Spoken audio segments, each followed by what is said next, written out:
भगवान बुद्ध और महावीर स्वामी की धरती,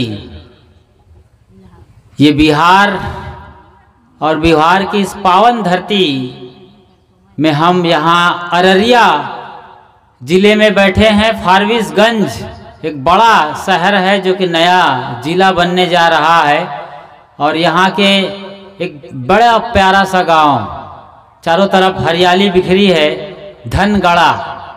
गांव का नाम ही बड़ा मस्ताना है, धनगढ़ा। तो यहाँ जो भी धनगढ़ा है उसे निकालने के लिए सत्संग का आयोजन किया गया है, और हम सचमुच में यहाँ जो धन है उसे निकालेंगे। धन दो तरह के होते हैं, एक तो रुपये पैसे और अनाज के रूप में जिससे व्यवहार और जिंदगी चलती है। दूसरा धन है आत्म धन। इसी आत्म धन को समझना है ताकि हमारा जीवन सार्थक हो सके। सत्संग जीवन के उस मर्म को समझाता है जहाँ हमारा शांति रूपी धन छुपा हुआ है, जहाँ आनंद के स्रोत और झरने फूट रहे हैं। उसे बताने का जो काम जिस स्थल पर होता है उसे सत्संग कहा जाता है। एक महान विचारक हुए हैं अरस्तु। अरस्तु ने बहुत सुंदर कहा है, जो व्यक्ति समाज में नहीं रहता वह व्यक्ति शैतान है या तो फिर भगवान। क्योंकि आदमी समाज में रहना पसंद करता है। बिना समाज के, बिना समूह के, बिना संगत के आदमी जिंदा नहीं रह सकता। और जो आदमी समाज में, समूह में हमारे बीच नहीं रहता वो या तो शैतान होगा। जैसे कुछ पागल किस्म के लोग होते हैं, रहते तो हैं लेकिन उन्हें कोई मतलब नहीं रहता है। वो अपनी दुनिया में होते हैं, अपनी भाषा और बोली बोलते रहते हैं, चिल्लाते रहते हैं, कभी गाते रहते हैं। पागलों को देखा है, उनका दिमाग किसी और लोक में होता है, वो यहाँ नहीं होते हैं। दोगे तो खाने को खा लेंगे, पी लेंगे पानी, लेकिन उनका मन मस्तिष्क का कहीं और होता है, उनका कनेक्शन कहीं और होता है। वो इस लोक में नहीं होता है। वो अपनी दुनिया में मस्त रहता है, अनाप शनाप बोलता रहता है और कुछ भी सोचता रहता है। ये आदमी समाज में है तो दिखता तो है लेकिन है नहीं। ऐसे ही जो आदमी समाज में नहीं रहता वह या तो शैतान है या फिर भगवान। भगवान भी समाज में नहीं होता है। जो व्यक्ति उच्च आदर्श में जीते हैं, जो अपने में जीते हैं, जैसे संत गुरुजन, वो कभी देखा आपने बाजार में घूमते हुए, पान ठेला में बैठे हुए, या सर्कस में जाकर के सर्कस देख रहे हो, नाच नौटंकी तमाशा देख रहे हो? देखा है सदगुरु को? सदगुरु अपनी दुनिया में होते हैं। सदगुरु अभिलाष साहेब इस अंचल में कितनी बार आए, फारबिसगंज आए, हम भी उनके साथ आए, लेकिन वो अपने कमरे में लिखते पढ़ते रहते थे। बीजक पर लोग आते थे, उनके साथ बातचीत करते थे, वरना अपनी दुनिया में। वो कभी घूमने नहीं जाते थे गांव कि चलो गांव घूम आते हैं, देख आते हैं गांव कैसा है। थोड़ा बाजार चले जाते हैं, मन अच्छा नहीं लग रहा है, थोड़ा सा यहाँ पर और क्या दर्शनीय स्थल है देख आते हैं। नहीं, कहीं नहीं। आपके साथ बैठते थे तो सत्संग मंच पर सभा को संबोधित करते थे, हजारों लोग उनके सामने होते थे, या फिर ध्यान समाधि में और अपनी लिखाई पढ़ाई में। ऐसे संत गुरुजन भगवान होते हैं। लेकिन अब जो शैतान नहीं है, ये जानने वाली बात है, समझने वाली, कि जो शैतान नहीं है, भगवान नहीं है, वो कहाँ है? वो हम लोग हैं, आदमी जिन्हें कहा जाता है। आदमी को संगत की जरूरत है, समाज की जरूरत है, और जिस समाज में हम रहते हैं उसे मानव का समाज कहा जाता है। पशु परिदे जंगल में रहते हैं, उनका अपना समाज है। तो सत्संग की बड़ी जरूरत है। संगत के बिना आदमी जिंदा नहीं रह सकता, क्योंकि रोटी, कपड़ा और मकान आदमी अकेले पैदा नहीं कर सकता है। इसके लिए समाज चाहिए, लोगों का समूह चाहिए, विवेक विचार चाहिए। कैसे आदमी जिंदा रहेगा? अभी एक आदमी को बोला जाए कि आप इसी घर में रहो, कोई मिलने नहीं आएगा, तो जीव भी आ जाएगा उसका, और वो बाउंड्री और दीवार फांद करके बाहर आ जाएगा, मन काटेगा उसको, बेचैन हो जाएगा। वहाँ अयोध्या में एक छावनी है, वहाँ के गुरुजी मंदिर का निर्माण कर रहे थे, तो लोग आए थे लेबर, और मटेरियल नहीं आ पाया था। तो गुरुजी ने कहा कोई बात नहीं है, अभी बालू सीमेंट सरिया का इंतजाम नहीं हो पाया है, अभी आप मसाला नहीं बना सकते हो, तो कोई बात नहीं, आप आराम से बैठे रहो, मटेरियल जैसे आएगा काम शुरू हो जाएगा। लेकिन तब तक चूंकि मैं रोजी दूंगा, आपको पेमेंट करना है मुझे, तो खाली बैठने नहीं दूंगा। आप लोग सब बैठो, मंदिर में आओ, बरामदे में भगवान के सामने राम नाम का जप करते हैं, क्योंकि वो राम मंदिर के महंत थे, नित्य गोपाल दास जी महाराज उनका नाम है। गुरुदेव जी के बड़े परम मित्र रहे हैं नित्य गोपाल दास जी महाराज। तो उन्होंने कहा कि अपने मजदूरों को कि आओ राम नाम का जाप करते हैं, राम नाम की धुन पर। लोगों ने कहा है तो बहुत अच्छा है, कुछ करना नहीं पड़ेगा, खाली राम राम जपना है। सब आके बैठ गए राम मंदिर के सामने, और आराम से अब राम नाम का धुन शुरू हुआ। धुन तो शुरू हो गया, कुछ देर बैठे, लेकिन उन्हें पता चला कि राम राम जपना भी बड़ा मुश्किल काम है। ईटा सरिया सीमेंट बालू में पसीना निकालना, गर्दन तोड़ना, धूल में घुसना निकलना, कीचड़ में डूबे रहना अच्छा है, वो अभ्यास है उनका। लेकिन आराम से ऐसे सफेद चादर पर बैठ के राम राम जपना बड़ी जहमत हो गई। उबियाने लगे लोग, इधर उधर ताकने लगे, भागने की कोशिश करने लगे, थक गए, परेशान हो गए, और कहते हैं एक एक करके सब खिसक लिए वहां से। ये है क्योंकि आदमी जहां जिया है ना, उसी में जीता है। अब मछली को आप बोलोगे कि मैं बढ़िया निकाल के गद्दे पर तुमको रखती हूँ, मछली रहने वाली है, मुलायम मुलायम मखमल गद्दे तकिए लगा लो, एयर कंडीशनर लगा लो उसके लिए, एसी, और बढ़िया यहाँ कहाँ पानी में डूबी रहती हो, यहाँ बढ़िया स्वच्छ चादर बिछाए हैं, पंखा एसी है, खाने के लिए बिस्कुट टॉफी जो चाहिए वो सब मिलने वाला है, चाउमीन पिज्जा बर्गर सब देंगे। लेकिन वो तो छटपटा करके तुम्हारे खाना लाने के पहले दम तोड़ देगी। जहां जो जीव का वास है वहीं वो स्वस्थ और मस्त रहेगी। ऐसे ही हम लोगों की एक आदत बन गई है, मन की आदत उसे कहते, मन की गुलामी है। अब जो खैनी रगड़ने वाला है लड़का, आजकल देखिए भारत का दुर्भाग्य, सारे जवान हमारे देश के ये खैनी गुटखा तंबाकू मावा से बिगड़ रहे हैं, कमा रहे हैं 300-400 रुपए, कई तरीके से कमाते हैं, कहीं छीन झपट के भी कमा रहे हैं, लूट खसोट के भी कमा रहे हैं, जुआ सट्टा बाजी लगाकर भी कमा रहे हैं, कहीं घूस पात का भी बड़ा दौर चल रहा है। बड़े लोग जो सूटेड बूटेड होते हैं वो घूस पात में जीते हैं, मजदूर टाइप के लोग हैं आवारा, वो लूट खसोट करते हैं, छीना झपटी करते हैं, चुराने का काम कर, लेकिन पैसे, और इनमें से जो समझदार लोग हैं वो मेहनत मजदूरी करते हैं और पसीना गिरा करके माँ धरती की सेवा करके और ईमानदारी से कमा रहे हैं, वो भी जी रहे हैं। लेकिन ईमानदारी से कमाओ चाहे बेईमानी से, कमाने के बाद जो पैसा आ रहा है उसकी जो बर्बादी हो रही है, ये हमारे देश के लिए बड़ा दुर्भाग्यजनक है।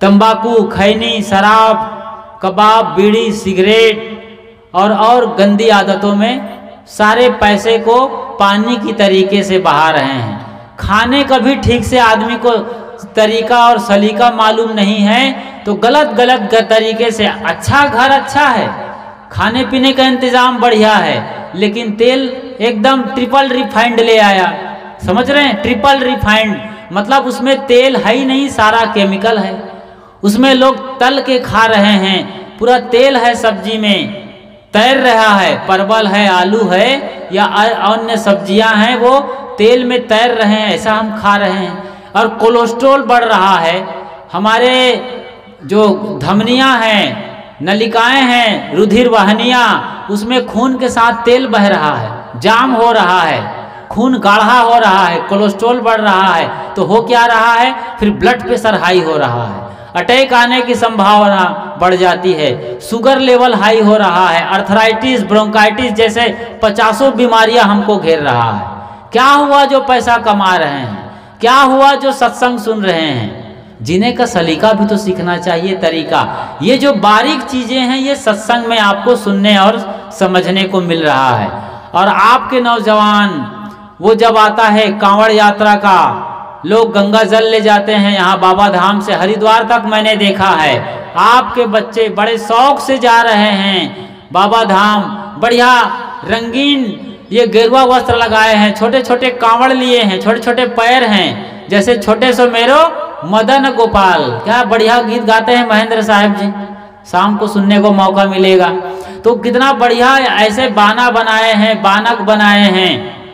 लेकिन मैंने देखा हरिद्वार में, देखा हरि की पैड़ी में बाजू में लोग निकल रहे हैं और धुआं उड़ा रहे हैं, कोई बीड़ी पी रहा है, 8 साल का बच्चा सिगरेट पी रहा है।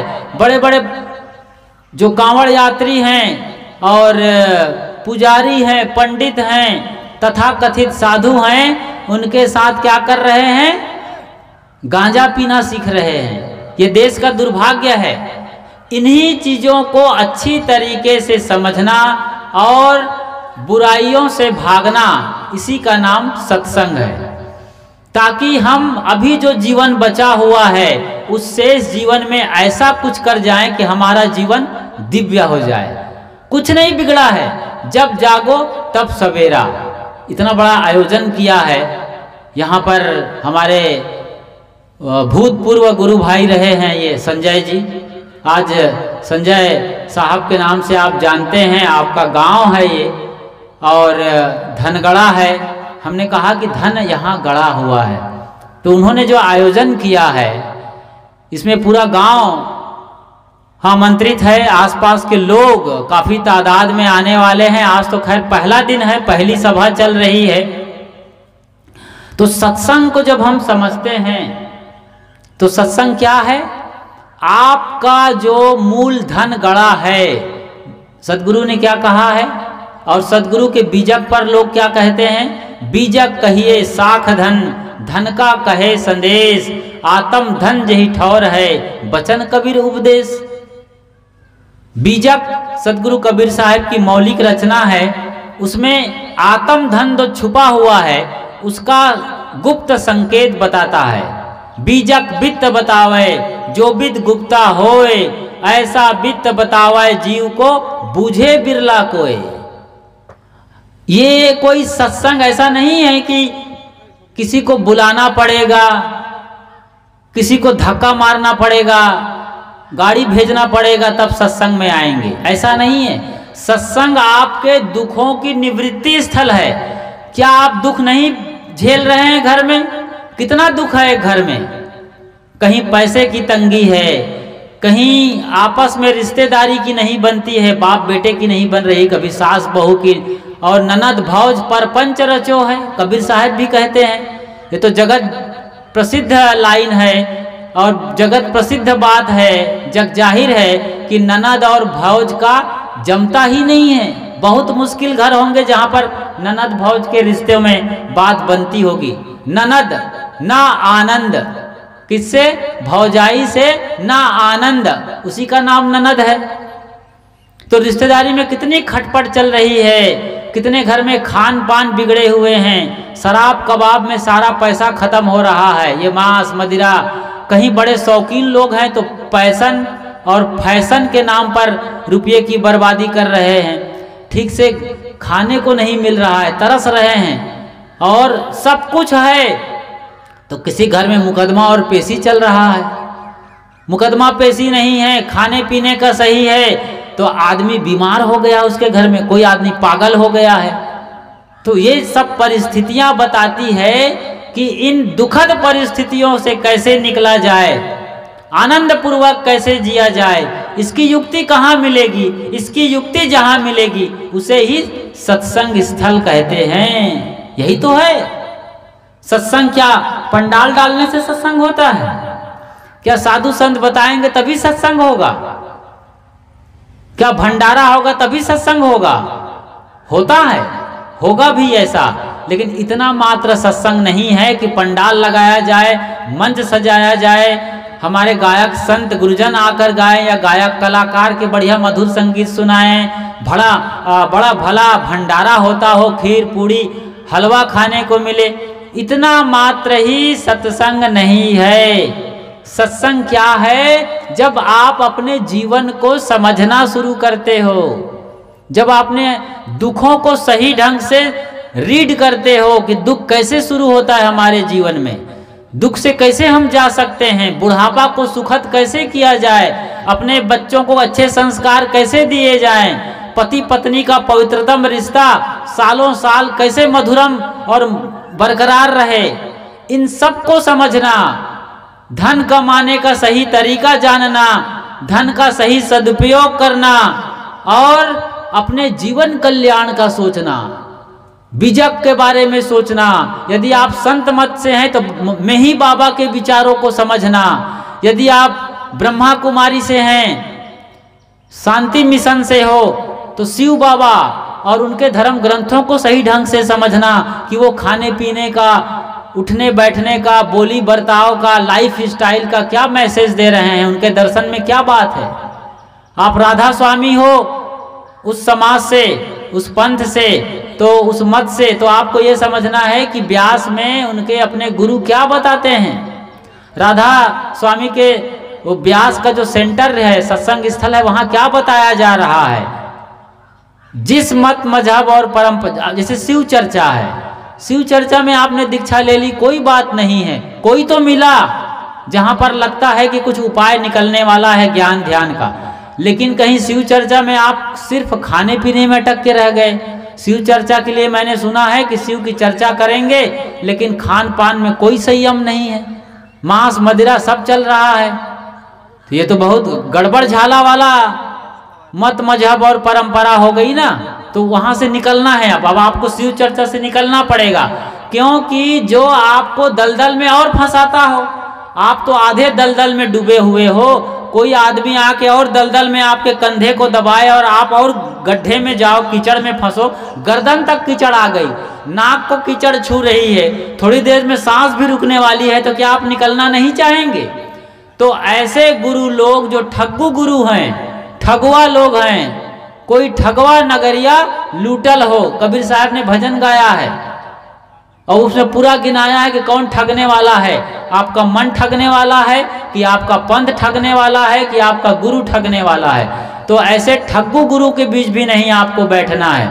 सार बात समझना है कि आप जहां हो, जिस दुख में हो, जिस पीड़ा में हो, जिस तकलीफ में हो, वहां से निकलने का उपाय बताया जाए। देखिए सदगुरु अभिलाष साहेब आते थे, कितनी मार्मिक बात बताते थे, सभी विषयों पर साहेब जी बात करते थे। और आप जाते हैं वहां कबीर मंदिर प्रीतम नगर में, जब एक जमाना था, ज़्यादा सिस्टम नहीं था, सुविधा नहीं थी, आश्रम के अंदर जगह जमीन नहीं थी, तो आश्रम के सामने रोड पर सामियाना डाल के सत्संग होता था। फिर दुर्गा पूजा पार्क में सत्संग शुरू हुआ। उसके बाद अब कबीर नगर में भव्य पंडाल बना हुआ है परमानेंट, वहाँ आपके बिहार से हजारों लोग जाते हैं और देश दुनिया से भी हजारों लोग आते हैं, और कितना बढ़िया सत्संग होता है, कितना बढ़िया आयोजन होता है। तो ऐसे महान सदगुरु ने हमें जीने का संदेश दिया है, और आपके अपने सदगुरु आचार्य धर्म स्वरूप साहेब जी ने कैसे आपको निकाला है। आप कहाँ नाली में जा रहे थे, उन्होंने आपको समंदर में लाया। यहाँ देखो बेटा, यहाँ आनंद ही आनंद है, हिलोरे हैं समंदर के, मंद शीतल हवा है। कहाँ तुम गंदी नाली में, बदबूदार नदी और नाला में डूब रहे थे, नहा के कह रहे थे मुक्ति मिलेगी।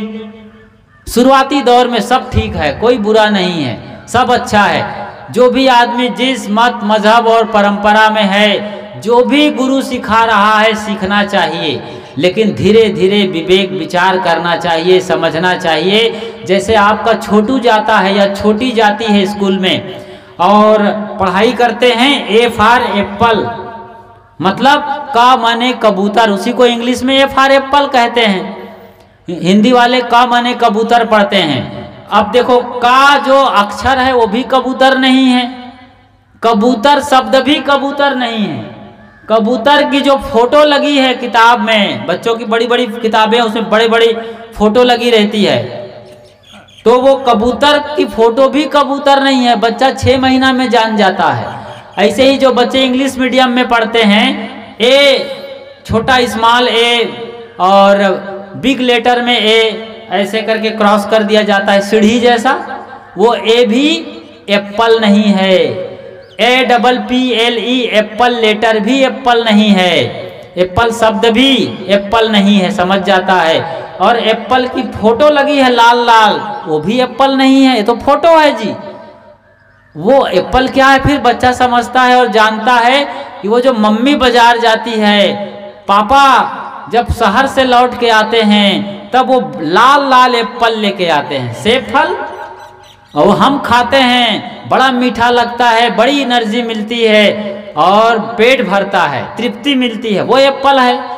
ऐसे बच्चा समझने लगता है। जरूरी है ए फॉर एप्पल, का माने कबूतर पढ़ना। ये जब पढ़ता है तब बच्चा आगे क्लास में जाता है, फिर बड़ी बड़ी किताबों को पढ़ने लगता है। मास्टर, डॉक्टर, प्रोफेसर और हवलदार, प्रधानमंत्री तक हो जाता है। वही बच्चा धूल में खेलने वाला, ए फॉर एप्पल वाला।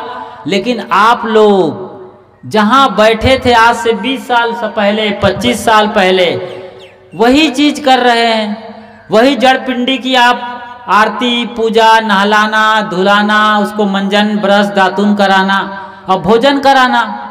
अरे 25 साल से आपका वो जो देवी, देवा, देव, गोसैया, भगवान, भवानी खा रही है, पी रही है, तो कभी ऐसा मौका आता है कि उनको हाजत भी तो लगेगी। जो खाएगा वो कहीं जाएगा भी तो, शौच मैदान। क्या आप भगवान को 25 साल से भोजन करा रहे हो, भोग लगा रहे हो? क्या आपका भगवान कभी आपके घर के बाथरूम टॉयलेट में जाता है, पानी, पेशाब, टट्टी मैदान? नहीं ना। तो इस बात को आप समझिए ना। कबीर साहब इसी को समझने का संदेश देते हैं। यही संदेश देकर के आगे आपको बताते हैं कि विवेक करो, विचार करो। साहब ने बीजक में कहा है, करहु विचार जो सब दुख जाई। विवेक और विचार करने का जो गुण आदमी को मिला है, ये सबसे बड़ा गुण है। सत्संग जो है जागरण का स्थल है और परिवर्तन स्थल है। यहाँ पर हम अपने मूल केंद्र में लौट कर आते हैं कि क्योंकि परिधि में कोई शांति नहीं है। जैसे कुएं के जगत पर हजारों साल तक हम बाल्टी नचाते रहें, हमें पानी नहीं मिलेगा, न प्यास से तृप्ति मिलेगी, बल्कि कुएं के अंदर जो पानी है वहां तक बाल्टी पहुंचाना पड़ेगा। बाल्टी पानी भरकर लाएगी और हमें तब पानी पीकर तृप्ति मिलने वाली है। ऐसे ही ये सत्संग है। हम परिधि में दौड़ते रह गए, केवल सुख, स्थूल चीजों में ही, प्राणी पदार्थों में सुख और शांति ढूंढते रहेंगे तो क्षणिक सुख शांति मिलेगी, लेकिन जो आत्यांतिक शांति है, तृप्ति है, वो नहीं मिलेगी। आप मड़ई मेला जाते हैं और रिश्तेदारी में जाते हैं, लेकिन आपका मन घर में लगा रहता है। आपको मालूम है कि आपका असली घर ये नहीं है, वहाँ है जहाँ से हम चल के आए हैं। आपके लोग यहाँ बैठते हैं, बसते हैं। तो वहाँ जहाँ मेहमानबाजी में गए हैं, कार्यक्रम में गए हैं, मेला ठेला में गए हैं, किसी धार्मिक स्थल में गए हैं, वहाँ आपको उतनी शांति नहीं मिलती है, तृप्ति नहीं मिलती है जो घर में आपको लगता है। घर कैसा भी हो, टूटी फूटी झोपड़ी हो, टूटी फूटी खाट हो, लेकिन उस पर जब आप आते हैं और लेटते हैं तो सुकून की नींद सोते हैं। चाहे आधा पेट खाए हों, लेकिन जो शांति अपने घर में है वो बाहर नहीं है। यही सदगुरु कबीर साहब कहते हैं, आत्म ज्ञान बिना नरक भटके, कोई मथुरा कोई काशी। पानी में मीन प्यासी, मोहि सुन सुन आवत हासी। पानी में मीन प्यासी है। ये बड़ी अद्भुत बात है कि जो मछली मीन पानी में ही पैदा होती है, दिन भर पानी में रहती है, वो प्यासी मरी जा रही है। मछली के साथ ऐसा नहीं होता है कि वो प्यासी हो और जल में प्यास मर रही हो, कभी नहीं होगा। असल में मछली का उदाहरण और रूपक दे करके सद्गुरु हम मानव को समझा रहे हैं, हम इंसानों को बता रहे हैं कि तुम भी जो शांति रूपी समंदर के अंदर हो, शांति का सागर भीतर लहरा रहा है, लेकिन आत्म ज्ञान बिना नर भटके, कोई मथुरा कोई काशी। उस शांति रूपी पानी को हम ढूंढ रहे हैं पानी और पत्थरों में, पेड़ पौधों में, नदी तालाबों में। तो वहाँ ये शांति रूपी सागर हमें और तृप्ति नहीं मिलने वाली है, इसीलिए अपनी ओर लौटना पड़ेगा, अपनी आत्मा में। ये सबके साथ होगा। जवानी का जोश है, जुनून है, तब तक आदमी कमाने में, धमाने में, दुनिया के भोगों में लिप्त रहता है, लेकिन उसे पता चलता है धीरे धीरे इंद्रियां शिथिल होने लगती हैं, आँख कान कमज़ोर होते हैं, शरीर की ताकत घटने लगती है, आदमी बलहीन होने लगता है, बुढ़ापा घेरने लगता है। तब थोड़ी सी चेतना जगती है कि हाँ, ये जो कर रहा था वो सिर्फ जीने के साधन संसाधन है, शांति यहाँ नहीं है, परम सुख यहाँ नहीं है। ये केवल हमें एक धोखा की दुनिया में हम अब तक रहे हैं। अभी यदि मैंने इतना दिन कमाई किया है पिछले 25-40 साल से, जो भी किया है, तो मेरा सुख बढ़ना चाहिए था, बुढ़ापा में और ये सुख घना हो जाना चाहिए था, लेकिन ऐसा नहीं। जो सुख बचपन में था वो जवानी में नहीं, जो सुख जवानी में मिली वो और उम्र ढलने पर अधेड़ अवस्था में नहीं है, अधेड़ अवस्था का सुख अब बुढ़ापा में नहीं है, और बुढ़ापे का सुख है वो जर्जर अवस्था में नहीं है। हमने देखा है, अपने बड़े बुजुर्गों को ये देख रहे हैं, सब समझ में आ रहा है। तो ऐसे जो जीवन को समझने लगता है वो अध्यात्म की ओर मुड़ता है, आत्मा की ओर मुड़ता है और अपने कल्याण के लिए सोचने लगता है। तो जब जागो तब से सवेरा, तो आत्म ज्ञान बिना नर भटके, कोई मथुरा कोई काशी।